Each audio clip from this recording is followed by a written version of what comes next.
isang isla na nababalot sa yelo. Ang mga taong nakatira dito ay pinagbabawalang mamatay at hindi rin daw pwedeng magsilang ng sanggol. Ano kaya ang dahilan?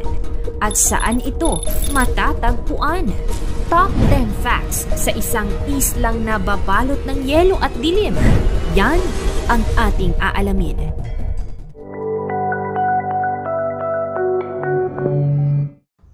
Pang-10, pinakamalapit sa North Pole.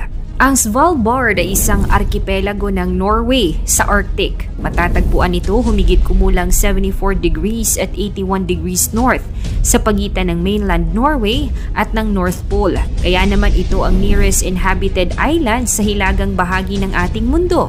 Ang tanawin ng Svalbard ay nabuo sa pamamagitan ng isang serye ng pagtanda ng mga yelo. Pang-9, hindi pangkaraniwang haba ng araw at gabi. Sa Svalbard, Norway, ang midnight sun at polar night ay dalawang natural na phenomenon na doon lamang mararanasan. Ang midnight sun ay nagaganap sa tag-araw, kung saan ang araw ay hindi bumababa sa loob ng ilang mga araw o linggo, kaya't nagre-resulta sa patuloy na liwanag sa buong araw at gabi. Sa Svalbard, ito ay nangyayari sa mga buwan ng tag-init, partikular na sa pagitan ng Abril at Agosto.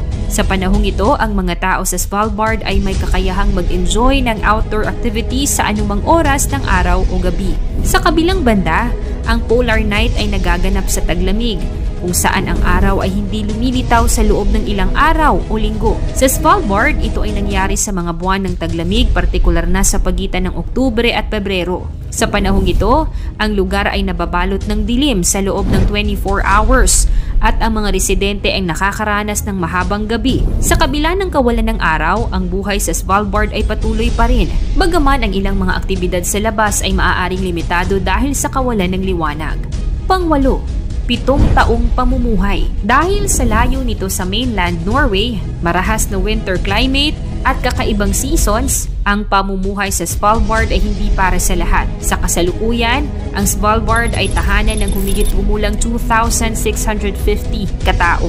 Sa 2,100 taong nakatira sa Longyearbyen, lampas 50 na mga foreign nationals ang nakatira dito. Pinakamarami ay mga Norwegian locals, ngunit ang mga pinakamaraming dayuhang nakatira dito ay mga taga-Thailand, Sweden at Russia. Ang average na panahon ng pamumuhay ng isang tao sa Svalbard ay 7 taon. Ang mga taong naninirahan sa Svalbard ay puro kabataan at napakakaunti ang mga naninirahan na may edad na higit 70 dito. Pang-7, mas maraming polar bear kaysa tao. Ang polar bear, kilala rin bilang hari ng Arktiko, ay isa sa mga pinakamalalaking carnivore sa mundo. Ang populasyon ng polar bear sa arkipelago ng Svalbard at Barents Sea ay humigit kumulang 3,000, lumalampas sa populasyon ng tao. Ang mga adult polar bear ay nagkakaiba ang laki at bigat, mula 200 hanggang 800 kilograms. Itinuturing na alien o dayuhan ng mga polar bear ang mga tao at may pagkakataon na maaari nilang tignan tayong potensyal na biktima o pagkain. Napakalakas ng polar bear. Maging ang mga batang oso na may timbang na hindi umaabot sa 100 kg ay maaaring maging lubhang agresibo at mapanganib. Kaya't dala-dala ng mga tao ang mga baril bilang proteksyon laban sa polar bear kapag nasa labas ng mga hangganan ng nayon. Sa loob ng nakalipas na 50 taon, naitala sa isla ang 5 fatal polar bear attacks na ikinamatay ng mga tao. Pang-6, bawal mamatay dito. Wala namang batas na nagbabawal sa isang tao na mamatay sa Svalbard. Hindi rin ito iligal o isang krimen. Ngunit hindi lang papayagan na ilibing ang labi ng namatay na tao sa Svalbard dahil sa matinding klima o permafrost na pumipigil sa mga katawan na mabulok o dumaan sa dekomposisyon. Ang yelo ay tumatagos hanggang sa ilalim ng lupa. Kaya naman sa paulit-ulit na pagtigas at pagtunaw ng yelo, umaangat ang mga bangkay sa ibabaw. Kadalasan, ang mga taong nasa bingit ng kamatayan o mga nangangailangan ng long-term care ay nililipad papunta sa mainland Norway para sa mas maayos na gamutan. Kung sakali mang mamatay ang isang tao sa Svalbard, ito ay dinadala sa mainland upang doon na mailibing. Panglima, pagsalubong sa Pasko at kay Santa Claus. Hindi sikreto para sa lahat na ayon sa mga alamat, si Santa Claus ay nakatira sa North Pole. Sinasabi ng mga alamat na naninirahan si Santa Claus sa isang minahan sa tuktok ng bundok at sa unang adbyento ng bawat taon, bumabalik siya sa kanyang kubo. Sinisindihan ng ilang ilaw gamit ang kanyang isit at inilalagay ang isang post box para sa lahat ng mga bata. Doon daw pwedeng maglagay ang mga bata ng mga sulat na naglalaman ng kanilang mga hiling. Pang-apat, walang batas sa sunog. Sa Svalbard, ang sunog ay isang bihirang pangyayari dahil sa malamig na klima at limitadong bilang ng tao. Isa pang kadahilanan kung bakit walang masyadong formal na pulisiya o batas para sa sunog sa Svalbard ay ang limitadong populasyon at infrastruktura ng lugar. Sa maliit na populasyon at limitadong infrastruktura, maaaring hindi maging prioridad ang pagsasagawa ng komprehensibong patakaran para sa sunog. Pangatlo, Global Seed Vault. Ang Global Seed Vault, na kilala rin bilang Svalbard Global Seed Vault, ay isang pasilidad sa Svalbard, Norway. Ito ay tinatag bilang isang mahalagang bahagi ng pangangalaga ng genetic diversity ng mga halaman sa mundo. Layunin nito na magkaroon ng backup ng mahahalagang genetic resources ng mga pananim na maaaring magamit para sa pagpapabuti at pagpapalakas ng agrikultura sa hinaharap. Sa kasalukuyan, merong mahigit 1 milyong mga halamang buto na nakatago sa Global Seed Vault mula sa iba't ibang mga bansa sa buong mundo. Kasama rito ang mga mahahalagang uri ng palay, trigo, mais, gulay at iba pang mga pananim na may mataas na halaga sa agrikultura at seguridad sa pagkain. Pangalawa, trahedya ng mga ospital sa Longyearbyen, Svalbard.